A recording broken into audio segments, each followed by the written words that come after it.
Hey everyone, Crystal here. I've put together my top 10 tips that will help you succeed at your next interview. Whether it's for a beauty pageant or a professional job interview, keep watching and these 10 tips will help you knock it out of the park. Tip number 1 is to get your paperwork in tip-top shape. And what I mean by that is the first impression that you submit via PDF, in person, email, fax, however way you're sending it, this piece of paper is your first impression.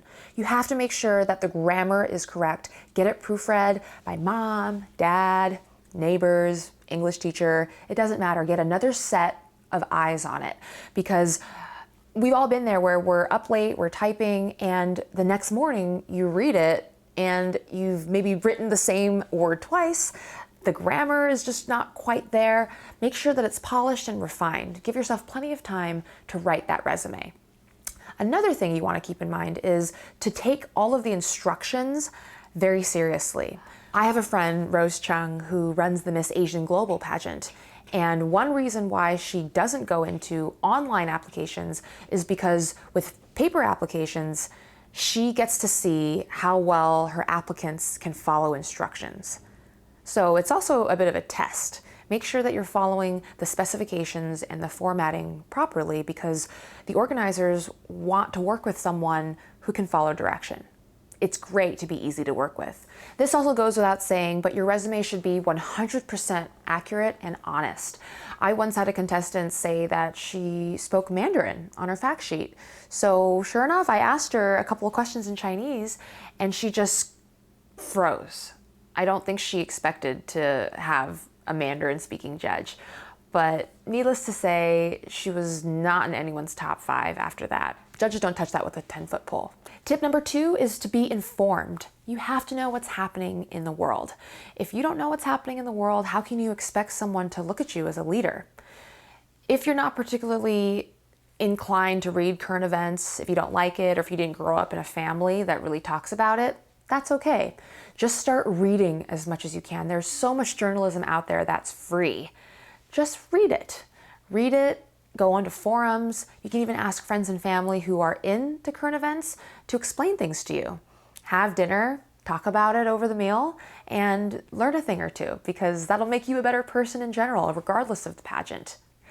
Leads me to number 3, which is to have an opinion. As a young woman on stage, you're not expected to solve the world's problems, but you are expected to have a belief system and an ability to articulate it to someone else.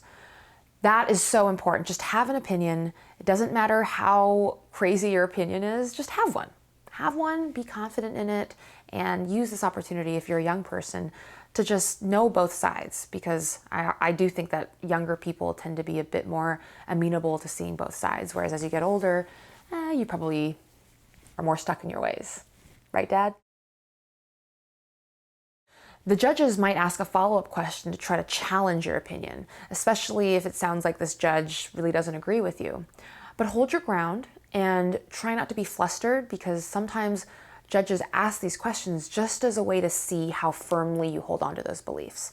So have that conviction and don't be afraid to share that opinion, because in the Miss America system, judges are not supposed to judge you on the actual opinion itself. They're judging you on your ability to diplomatically articulate it and to share it confidently. My 4th tip, know the pageant. And this holds true for any job interview in general. If I was applying to be a waiter at a restaurant, I would obviously know the name of the restaurant, the history of the restaurant, the neighborhood, the clientele, some things on the menu.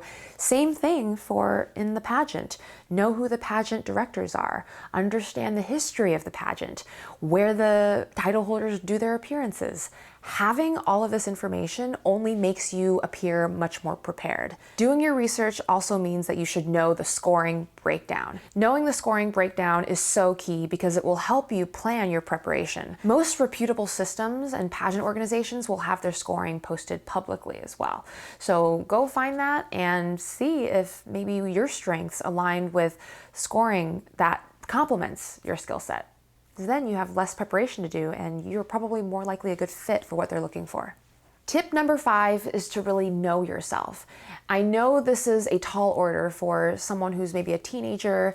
You're just trying to figure out who you are. But generally, when you're in a pageant, you should know your brand. You should know yourself, and you should know where you're rowing towards. What are your goals? What are your general beliefs? What is your family like? What are your values? Those are all things that you should really start piecing together and understanding at a core level before judges start asking you questions. They are going to rile you up a little bit. If you're not used to being interviewed, it can be a very scary experience. So the tip here is really to know what you stand for and know what you want. Know why you're there and know why you want that title. The top question that's always asked is, why should we choose you? Why are you the best person? You should have some answer to that question, and that starts with knowing yourself and knowing your alignment with why you're there in that interview room. Tip number 6 is to look the part. When you look good, you feel good. And when you feel good, that is what will help you do your best in interview. I will cover all of the hair, makeup, nails, extensions, styling in another couple of videos, but for all intents and purposes, given that this is focused on interview, you just want to make sure that you look your best, because how you look affects you mentally. And when you feel like you look good, you'll just do better. Tip number 7 is the big P. It's practice. Practice, practice, practice. We all hear it, practice makes perfect, and it's honestly so true. This is where I'd say pageant coaches oftentimes will shine, because they just give their contestants a place and a time to practice. They're like gym trainers. They show up and they make sure that the client shows up and puts the time in. So if you don't have a coach, that's okay. Rent a studio, practice your walk, send videos to people who are there to help you, whether it's a dance teacher, a friend, a volunteer with the organization. Just put the time in to feel how it feels to go through all the motions. Mock interviews are not that difficult to set up. Get some friends and family to sit with you, ask you questions, film yourself, and then watch the filmed recording, because it's going to be uncomfortable, but you'll notice things about the way you speak, maybe even filler words like, those become so much more apparent when you watch yourself speak. So just practice, organize a couple of mock interviews. Friends and family are fine. Ask them to ask you questions, and then film yourself. Just practice. Do it until you're not uncomfortable. Tip number 8 is to run your own race. And what this means is you are the best version of you and the only version of you that exists in this world, in this dimension. All you can work on is being a better person than you were yesterday. Don't compare yourself to pageant Patti Smith, who is amazing and probably has a great voice and is really cute, because you have those qualities that are unique to you. You might not be as seasoned as she is, but you have your own unique cocktail of life experiences that makes you the person you are. And the judges aren't looking for anyone except for that person. So show them that person. Run your own race, be you, and shine on your own. Tip number 9 is to consider a coach or an advisor. And this one is a little dicey in the Miss America system, because coaching can be a little nuanced. And a lot of coaches really are just volunteers, and they are so seasoned and they are so amazing, and they don't take a cent from it because they care so much about the mission of the organization. I never had a professional pageant coach, but I did have a village of people, a village of supporters who lent me wardrobe, who taught me how to style my hair, who gave me a lot of this mentorship for free. And that's why I wanted to do this channel, was to help offer some coaching in a way that was going to be scalable and in a way that wasn't going to charge you a cent, because I was that 15-year-old who didn't have the money for coaching. But if you do have the resources for coaching, find someone who you think really believes in you, and find someone who preferably might not be coaching other contestants in the same pageant. There's an obvious conflict of interest there. That being said, if you do end up finding a coach who's also coaching some other contestants, it can be okay, because coaches know that every contestant is really running her own race, and a coach can be beneficial with helping that contestant be a better version than she was before the coach entered the picture. The last tip is to just relax. Try your best to be yourself, take deep breaths, breathe from your diaphragm. The more nervous you are, the harder it will be to hide it.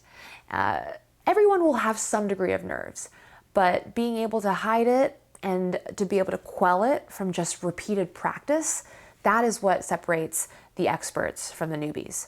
So relax, practice, practice to relax, relax to practice, practice to relax. That will help you do your best. So there you have it. Those are my 10 top tips for excelling at your next pageant interview. I hope they were helpful to you. If you enjoyed it, please give it a like or subscribe for more videos in the future. Thanks. Bye.